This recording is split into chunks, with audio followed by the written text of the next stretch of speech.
Guinea went from colony to nothing overnight, but the people didn't cry. They stood taller because to them, freedom wasn't negotiable, even if it came with empty warehouses and dark nights.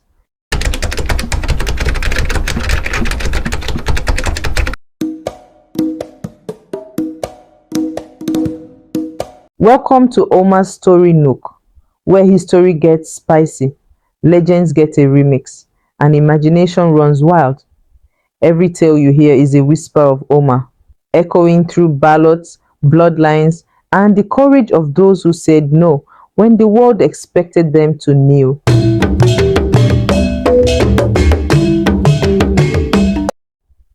In the year 1958, France came knocking on Africa's door, offering something shiny, not freedom, not sovereignty, but a clever half measure wrapped in the language of partnership.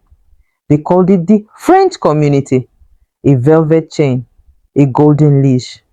Most African nations, still healing from colonization, chose we.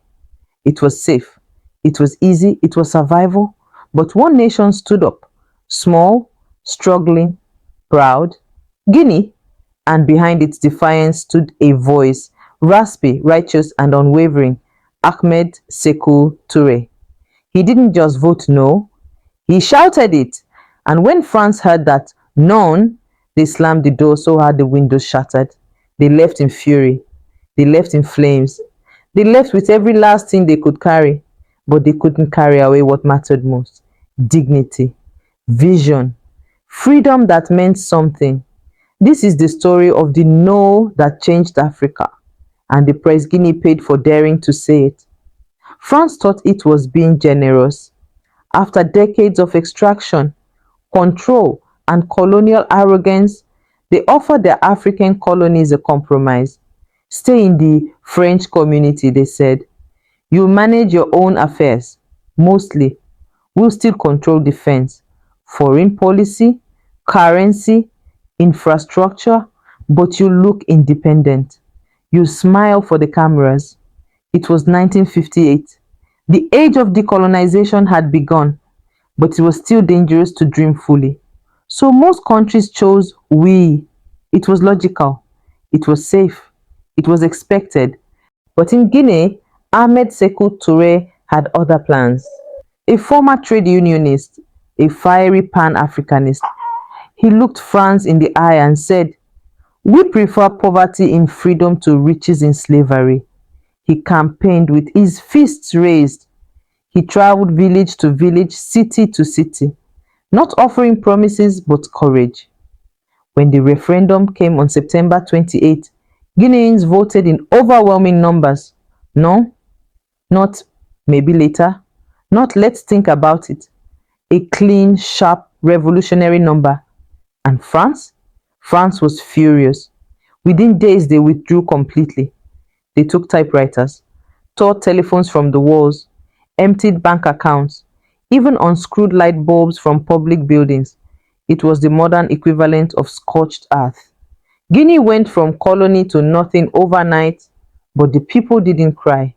They stood taller because to them, freedom wasn't negotiable, even if it came with empty warehouses and dark nights. Independence is a beautiful word, but it doesn't build nations.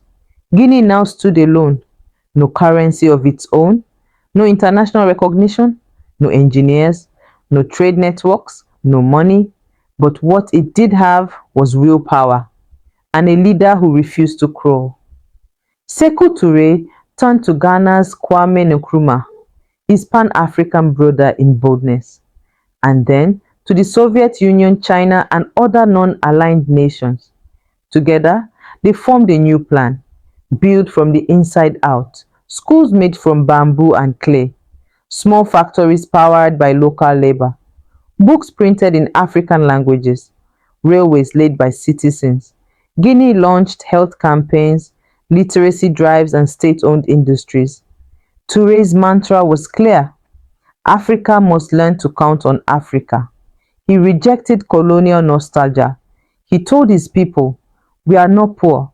We are rich in strength, in unity, in soil." For a time it worked, not perfectly, not quickly, but authentically. The people endured blackouts, shortages, droughts, but they did so with heads high because they weren't kneeling to Paris, they were walking toward themselves. And yet, as the state grew stronger, something else began to grow in the background: fear. The line between protector and tyrant is razor thin.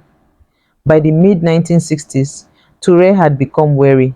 He saw threats everywhere, from France, from spies, from dissidents, from former allies. He created secret prisons like Camp Boiro. Dissenters were labeled traitors. Thousands were arrested. Many were tortured. Many disappeared. Fear took root where freedom once bloomed. Opposition leaders fled. Journalists went silent. Artists turned quiet. The man who once cried "no" to colonizers now whispered "no" to his own people. By the time of his death in 1984, the revolution had given birth to its shadow, a legacy split between glory and grief. Still, the original fire he lit remained, and no amount of darkness could unmake what Guinea had done. They had chosen to stand, and they had stood alone. Today, Guinea is still writing its story. Its politics are messy, its economy unsteady, but its soul unbending. Because in 1958, a tiny nation with almost nothing taught the world the true cost of dignity.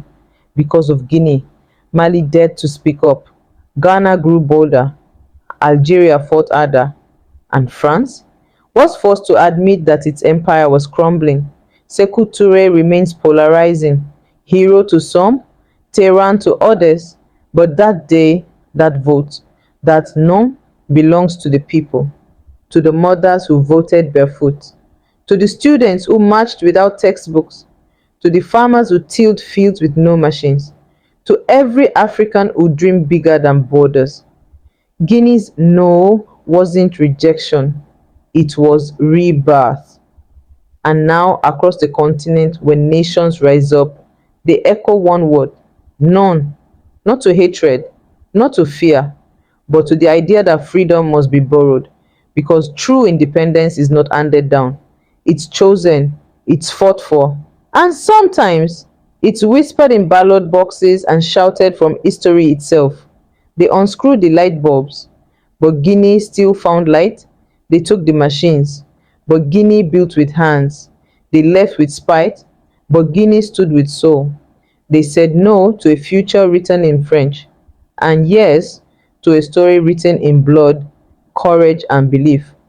And so today, if you ever wonder whether the smallest voice can change the shape of an empire, remember Guinea. Remember September 28th. Remember that even in the quietest corners of the world, a single word, none, can shake mountains. This isn't just history, this is Omar's story Nook, where truth whispers between the lines and legacy refuses to fade. Until the next whisper of Omar, stay listening.